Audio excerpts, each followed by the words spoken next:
Apa yang ada di kepala Anda ketika mendengarkan tim negosiasi dagang yang dipimpin oleh Menko Perekonomian telah kembali dan berhasil menurunkan tarif dari 32% menjadi 19%? Mungkin bagi Anda yang berpikir positif dan sederhana langsung mengatakan, inilah bukti keberhasilan diplomasi dagang. Tapi tak sedikit pula di antaranya yang juga was-was. Maklum PHK tengah terjadi di negara kita. Campur tangan asing selalu saja terjadi pada bangsa ini. Apa sebetulnya yang terjadi? Adakah yang bisa kita evaluasi dari negosiasi yang begitu cepat dan negara-negara lain belum bergerak seperti Indonesia?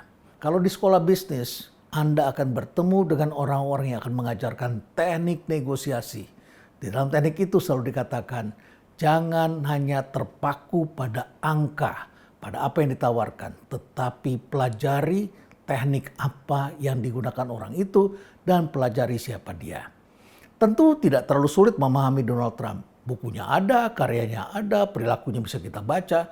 Indonesia telah mengalami apa yang disebut sebagai diskon palsu. Seperti apa? Saya akan membahasnya karena ini adalah perang dagang. Dan perang dagang bukanlah hal yang baru. Kita bisa lihat dalam sejarah, kita bisa ulasnya satu persatu. Dan tentu saja kita perlu membaca apa yang akan dihadapi oleh dunia usaha di hari esok.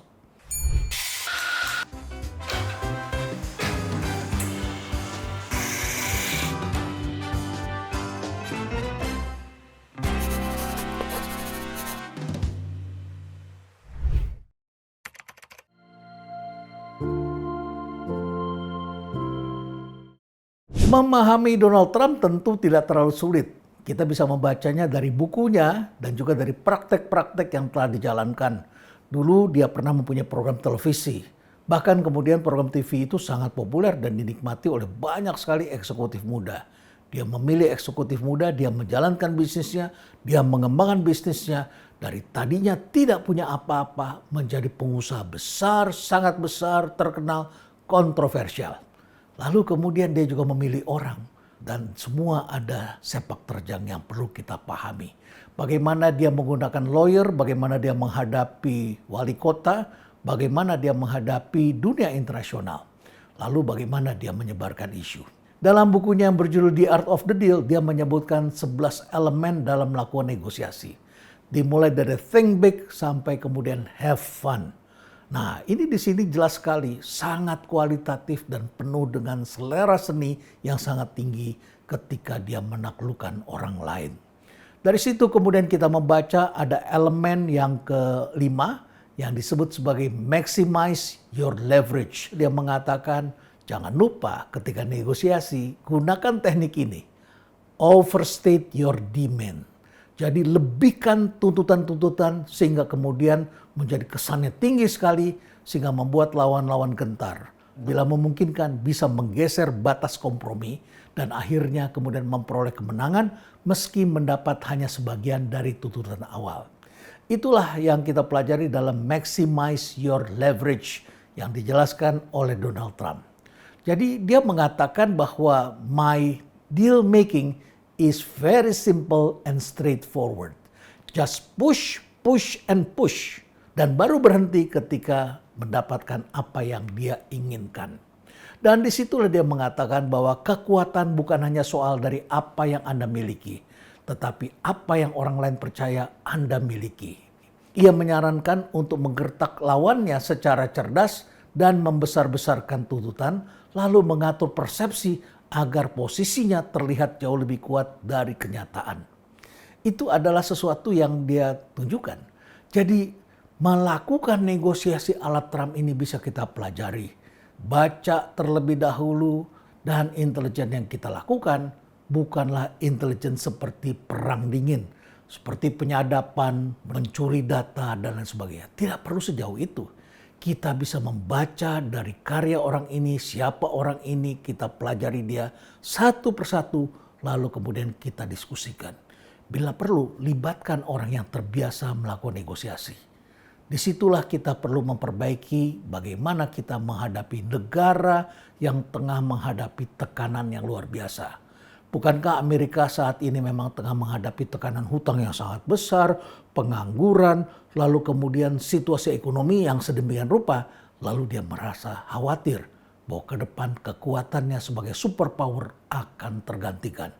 Tanda-tandanya sudah kita saksikan dan oleh karena itulah maka mereka akan melakukan cara-cara yang kelihatannya dia akan bisa menjadi pahlawan kalau lawan-lawannya itu tidak membaca pikiran Donald Trump.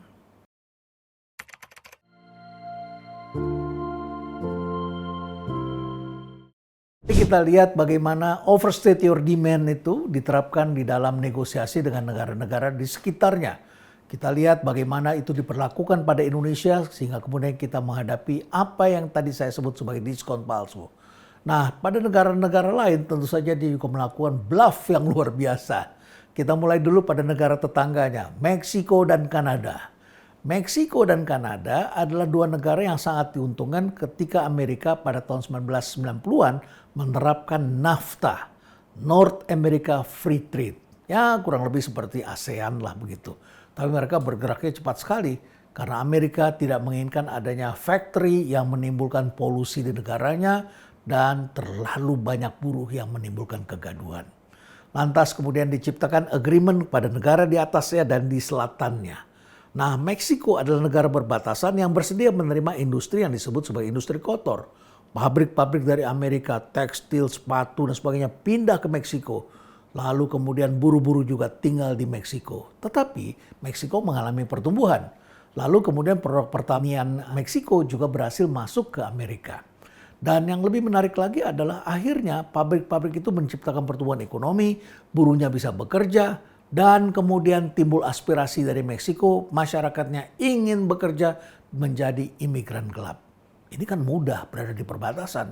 Amerika melakukan patroli dengan teknologi luar biasa dan bisa mendeteksi di mana ada orang yang sembunyi. Tetapi akhirnya Donald Trump mengatakan, saya pulangkan imigran yang sudah ada di sini dan kemudian saya akan bangun tembok. Nah, ketika membangun tembok dan mengurangi jumlah imigran, yang dilakukan Amerika adalah ancaman yang sangat besar. Saya akan terapkan tarif 25% dan kalian harus membayar biaya pembuatan tembok. Ancaman ini menimbulkan ketakutan di Meksiko. Akhirnya pemerintah Meksiko tidak menuruti semuanya, tapi mereka tidak ingin membayar tarif. Akhirnya pemerintah Meksiko bersedia melakukan patroli bersama. Dan kemudian mereka terlibat dalam kampanye Remain in Mexico. Remain, tetap tinggal di Meksiko. Dan akhirnya tarif tidak jadi dijalankan dan pemerintah Amerika tetap membayar pembangunan tembok. Lain halnya dengan Kanada.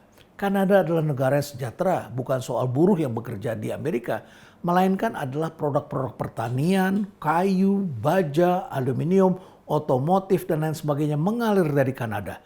Amerika lagi-lagi mengalami defisit. Tetapi Kanada kan selalu setia ketika ditugaskan oleh Amerika untuk ikut mendampingi pertempuran ke negara lain dalam konsep NATO. Tapi kemudian Trump mengatakan NATO itu obsolete, saya tidak mau lagi mendukung. Dan NAFTA juga obsolete, saya besok akan menarik diri. Tentu saja tawaran ini menyakitkan di Meksiko. Masyarakatnya marah besar. Bahkan beberapa wali kota yang juga negaranya menawarkan listrik Amerika kemudian memutuskan untuk mematikan listrik itu untuk wilayah-wilayah di sekitar New York dan sebagainya. Nah, ini tentu menimbulkan keresahan, perdebatan-perdebatan. Tapi kemudian akhirnya Amerika Serikat berhasil menggolkan untuk meningkatkan penjualan susu dari negaranya ke Kanada.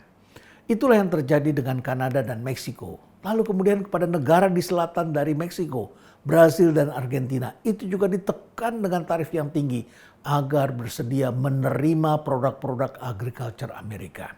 Dan akhirnya kedua negara itu menerima, bahkan bersedia membeli energi dari Amerika. Karena kita ketahui Brasil, Argentina adalah negara yang memasuk daging ke Amerika dan ke mancanegara. Dan ini menimbulkan ketidakmampuan para peternak di Amerika dalam berdaya saing. Nah, itu terjadi pada negara itu juga diancam tarif yang sangat tinggi. Lalu bagaimana dengan negara-negara Uni Eropa dan Ukraina? Kita sudah saksikan bagaimana Zelensky digoreng di Gedung Putih dan Zelensky melawan. Karena kalau tidak, Zelensky pun akan dibiarkan bonyok menghadapi Rusia. Diancam akan ditinggalkan dan Zelensky kelihatan sekali dengan wajah ketakutan. Namun sebetulnya di belakang itu Amerika mengincar tambang yang sangat penting bagi negara itu. rare earth, dan itu sudah kita baca. Amerika juga mengalami ketidakmampuan bersaing menghadapi mobil-mobil dari Prancis dan Jerman. Maka Amerika menawarkan tarif yang sangat tinggi dan membuat kedua negara itu juga kecut. Akhirnya Uni Eropa bersedia pula membeli energi dari Amerika yang tadinya mereka menginginkannya membelinya dari Rusia. Nah, energi masuk ke sana, produk-produk pertanian juga masuk. Bahkan kemudian Amerika membackup sejumlah negara di Amerika Latin, yaitu negara Karibia penghasil pisang. Nah, pertanian pisang di Karibia itu di-backup oleh Amerika. Dan ketika negara-negara Eropa itu ingin membeli dengan harga yang lebih murah, maka Amerika pun membackup dengan memberikan tekanan yang lebih besar. Yaitu ketika negara-negara Eropa juga mengekspor wine dan keju ke Amerika. Dan itu menjadi senjata bagi Amerika. Diancam akan ditingkatkan tarifnya atau membeli pisang dari negara-negara Karibia. Jadi bluffing-bluffing seperti ini bukanlah hal yang baru. Bagaimana dengan Asia? Asia juga adalah negara yang sangat menggantungkan dirinya pada Amerika Serikat, terutama sekutu-sekutu Amerika. Sebut saja Jepang dan Korea Selatan. Mari kita lihat kedua negara yang sangat setia ini. Di Korea Selatan bahkan Amerika menaruh tentara dan memiliki pangkalan militer yang besar. Dan tentu saja dia telah mengajak Korea Selatan untuk berperang melawan saudaranya sendiri. Dan Korea Selatan sangat setia. Tetapi waktu berjalan dengan suatu sistem yang disebut GSP, Generalized System of Preference, akhirnya produk-produk Korea bisa masuk dengan tarif 0% ke Amerika. Otomotif sampai ke hiburan, sampai ke kosmetik, pokoknya segala produk-produk Korea berkembang di Amerika. Dan Amerika nampaknya juga kewalahan. Akibatnya Detroit mengalami kemunduran. Lalu kemudian Amerika mengancam. Di bawah Donald Trump dia mengatakan, saya akan kenakan tarif, kamu harus bayar, atau saya akan menarik pangkalan militer saya di sana. Buat apa saya defending Korea Selatan? Hadapi saja sendiri. Korea Selatan tentu saja terkejut, apalagi sebelumnya pernah mengalami tekanan ketika Samsung dilarang dan bahkan petingginya ditahan di Amerika Serikat.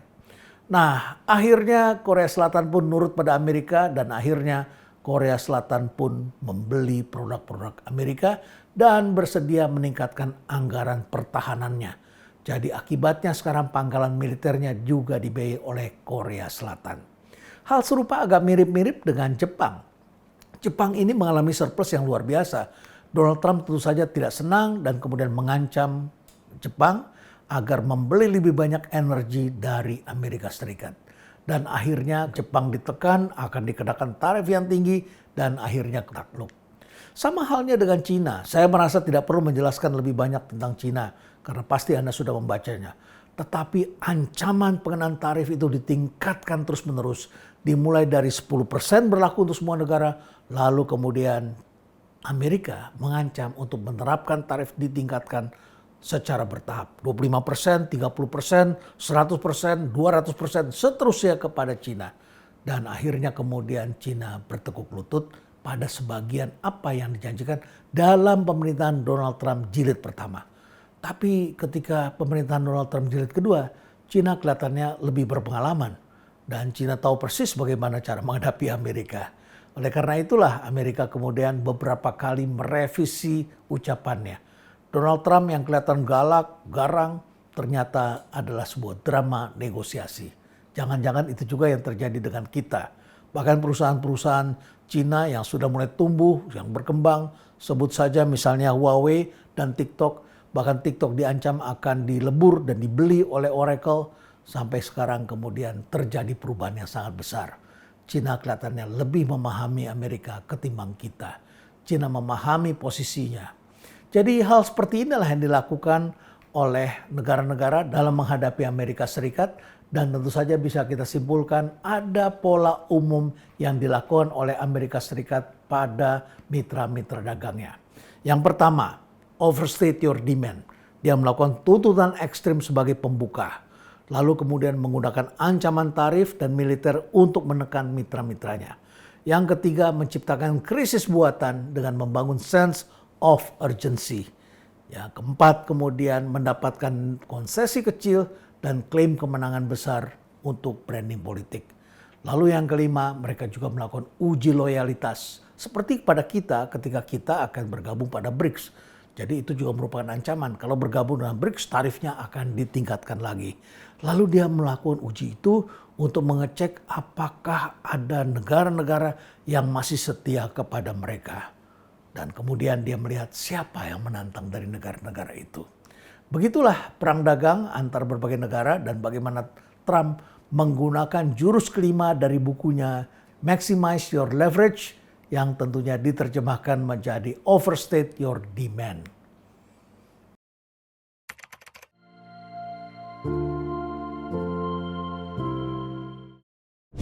Sekarang mari kita bahas tentang diskon palsu. Jangan-jangan kita telah mendapatkan diskon palsu dari Amerika. Dari 32% ke 19% kita pikir ini diskon. Padahal kan sebelumnya 0-3%. Ketika kita menikmati 0-3%, ini dibingkai dalam sesuatu konsep yang dalam WTO dikenal sebagai GSP, Generalized System of Preference. Jadi Amerika menandatangani perjanjian dengan 120 negara, yaitu negara yang dianggap negara berkembang yang ekonominya memang perlu didorong. Dan oleh karena itulah telah ada sekitar 3.500 produk yang masuk dalam list yang dibuka dari negara kita dengan tarif yang sangat rendah. Dan akhirnya kita menikmati. Ini sudah dinikmati oleh negara kita sejak tahun 1980-an. Walaupun negosiasinya sudah dimulai sejak zaman tahun 1974. Jadi sebetulnya tarif ini naiknya dari 0-3% itu ke 19%. Bukan diskon dari 32 ke 19%. Jadi ini adalah sesuatu yang sangat menantang bagi kita. Nah, untuk memahami diskon palsu ini ada baiknya kita saksikan dulu satu video Reels yang sehari-hari sebetulnya kita saksikan ada di sekitar kita. Dari Reels ini kita lihat ini tidak di negara kita, tetapi banyak sekali contoh serupa yang bisa kalian cari sendiri di sosial media. Wanita ini bingung melihat pria itu menikmati es krim sambil bergumam. Pelayan restoran pun menjelaskan bahwa itu adalah es krim terbaik di tempat ini. Ia langsung memesannya. Tapi begitu es krim itu sampai, ia langsung kecewa karena rasanya biasa saja. Ia pun bertanya berapa harganya. Pelayan menjawab harganya 880 yuan. Tapi tenang saja, kamu bisa dapat diskon 10 yuan setiap bergumam seperti pria di belakang tadi.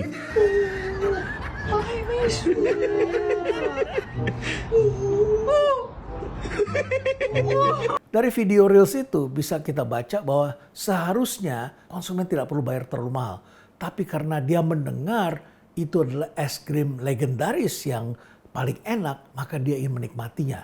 Sedemikian rupa sampai konsumen tadi bergumam dengan mengucapkan kalimat seperti yang tadi Anda lihat. Dan setelah itu karena harganya sangat mahal, lalu konsumen juga ingin mendapatkan diskon.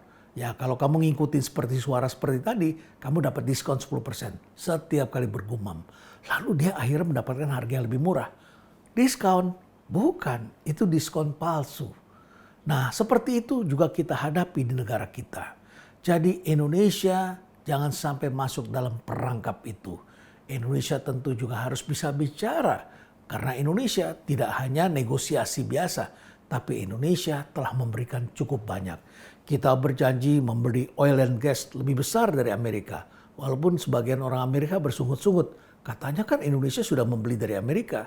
Indonesia juga berjanji akan membuka pasar lebih luas lagi untuk produk-produk agriculture. Ini juga PR-nya sangat besar. Karena kalau kita berhamba pada satu negara, kita tidak mendapatkan harga yang kompetitif. Padahal para pelaku usaha misalnya saja gandum dan kedelai itu sudah import dari beberapa tempat. Nah, ketika kita import dari beberapa tempat, kita bisa mendapatkan harga yang terbaik. Lagi pula ini ada market yang data angkanya sangat terbuka. Jadi sangat disayangkan kalau kita hanya membeli karena di bawah tekanan dan harus membeli dengan harga mereka. Lalu kemudian Indonesia juga berjanji akan membuka beberapa aturan yang selama ini dianggap sebagai non-tarif barrier. Yaitu rintangan-rintangan yang tidak berbentuk tarif. Oh macam-macam bentuknya. Apakah upaya menghambat lewat biaya cukai dengan membuat antrean yang lebih panjang. Lalu kemudian harus ada sertifikasi ini dan itu. Diperiksa ini dan itu. Lalu dikenakan macam-macam. Dan akhirnya kemudian kita bersedia untuk hapuskan itu. Salah satunya adalah TKDN. TKDN ini memang menjadi suatu dilema. Di satu pihak ada produk tertentu yang tidak mungkin diterapkan di banyak negara, terutama barang-barang dengan teknologi tinggi. Dibuat di satu negara, disebarkan ke banyak negara. Tapi ini telah mendorong industrialisasi di Indonesia. Jadi banyak sekali pelaku usaha yang kemudian membuat assembly line di Indonesia, lalu kemudian para pelaku usaha di negara itu mengirimkan elemen-elemennya. Ini adalah suatu industri yang tidak mudah juga. Para pelaku usaha di Indonesia harus invest besar-besaran, lalu kemudian harus membangun kompetensi melalui proses yang panjang, sertifikasi, dan kemudian akhirnya mereka mengirim partsnya, lalu kemudian dirakit di dalam negeri. Dan dari situlah kemudian kita menikmati elektronik yang unsur TKDN-nya cukup besar. Nah, ketika ini katanya akan dibuka, maka kemudian mereka akan melepaskan ketergantungan dari pelaku usaha lokal. Kan pengangguran lagi. Ini juga perlu kita pikirkan. Lalu kemudian kalau kita buka pada Amerika, artinya kan kita juga harus buka pada negara lain. Karena dalam perdagangan global yang sudah diatur oleh WTO, kecuali Amerika berhasil membubarkan WTO. Di dalam WTO itu ada banyak rancangan-rancangan yang telah membuat kerjasama perdagangan antar bangsa ini menjadi lebih peaceful dan lebih teratur. Nah, di dalamnya itu ada aturan yang disebut sebagai Most Favored Nations, yang intinya sebetulnya adalah dilarang untuk melakukan diskriminasi dan kita harus bersifat transparan. Kalau sesuatu kita berikan kepada satu negara seperti ini, maka ini tidak boleh berlaku hanya pada satu negara eksklusif, tetapi juga harus diberikan kepada negara-negara lain. Kecuali bingkainya adalah ada agreement dalam FTA. Seperti misalnya Indonesia bergabung dalam ASEAN, lalu ASEAN plus China. Jadi kita menikmati mereka masuk ke sini dengan biaya 0%, kita juga 0% ke negara mereka. Jadi kalau seperti itu berlaku fair. Nah, masalahnya adalah tidak semua negara itu memiliki kerjasama-kerjasama seperti itu. Lalu kemudian kalau kita memberikan agreement pada Amerika seperti itu, maka kita harus membuka kesempatan ini berlaku pada negara-negara lain. Sudah pasti Uni Eropa akan menuntut hal yang sama. Siapkah kita? Setelah itu Jepang, Korea Selatan, lalu Cina, dan tentu saja India dan negara-negara mitra dagang lainnya. Semua akan minta 0%, semua akan minta hapuskan TKDN, dan mereka akan minta agar kita menghapuskan non-tarif barrier. Siapkah kita? Jadi di sini kita melihat sektor manufaktur kita telah mengalami kemunduran dari di atas 20%. Lalu kemudian turun-turun mendekati 20% dan sekarang sudah di bawah 18%. Jadi dari sini kita bisa melihat apa yang akan terjadi dengan beberapa industri kita. Mulai dari industri manufaktur yang tadinya kontribusinya sudah di atas 22% terhadap GDP, sekarang sudah 18%. Ini akan turun terus karena kita tidak bisa mempertahankannya. Sudah menghadapi factory of the world, perusahaan-perusahaan dari Cina yang sangat efisien, sangat murah. Namanya juga factory of the world. Lalu sekarang Amerika menuntut dan negara lain akan menuntut. Tentu harus menjadi pertimbangan. Dan kemudian juga produk agriculture. Negara kita ini sangat kaya dengan produk agriculture lokal. Buah-buahan tropis, produk-produk yang sangat dibutuhkan masyarakat. Sekarang kita sudah jauh lebih sulit menemukan manggis ketimbang apel yang kita import.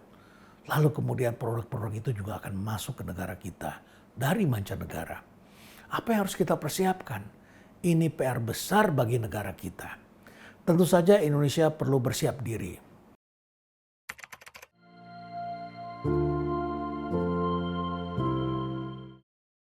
Akhirnya pertanyaannya apa sih yang harus kita persiapkan? Tentu saja PR kita menjadi sangat banyak sekali. Yang pertama tentu saja kita tidak boleh berperilaku diskriminatif. Kalau ini diberikan pada Amerika, sebentar lagi Uni Eropa dan negara-negara yang saya sebutkan tadi juga bersiap untuk meminta perlakuan yang sama. Dalam hal ini tidak lain kita harus melengkapi dengan dokumen, perjanjian, argumentasi, dan bahkan kita harus transparan. Lalu kemudian juga harus berkeliling ke negara-negara itu. Sungguh sesuatu yang merepotkan. Tetapi kan kita harus melindungi industri dalam negeri kita. Kecuali mereka juga ingin memberikan hal yang sama. Pada Amerika tentu saja juga kita harus negosiasi lebih keras lagi.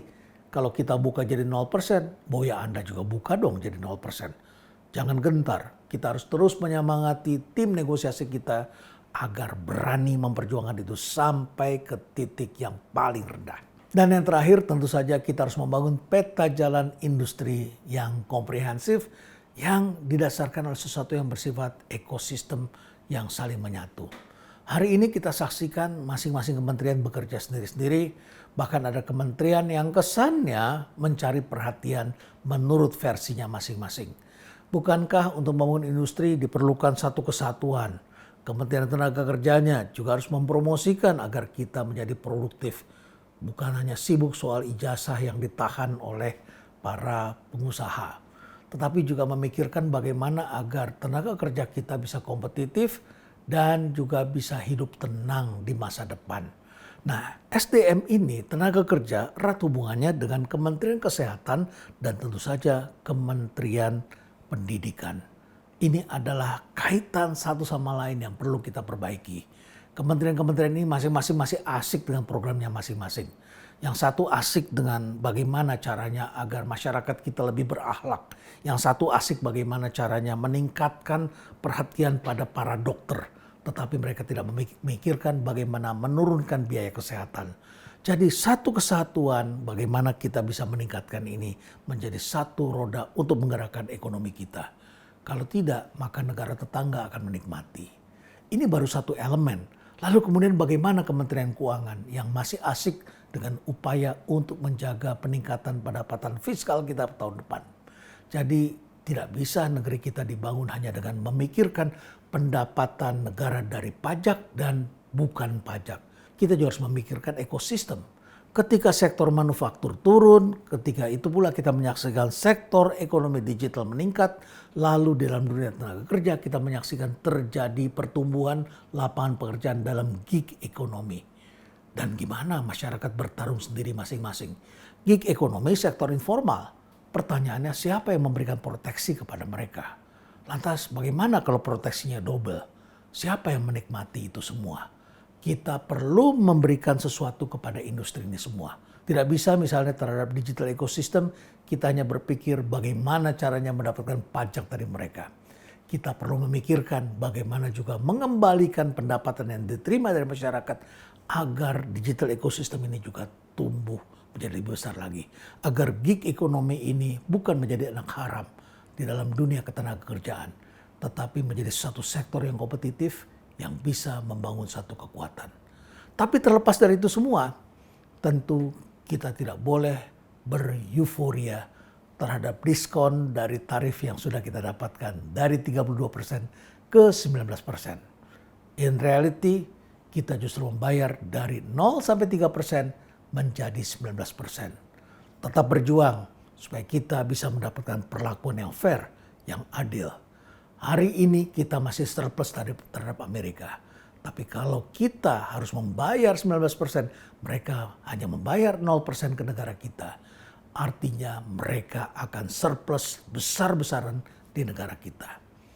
Mari kita pikirkan bagaimana keadaan ekonomi pada hari esok. Stay relevant.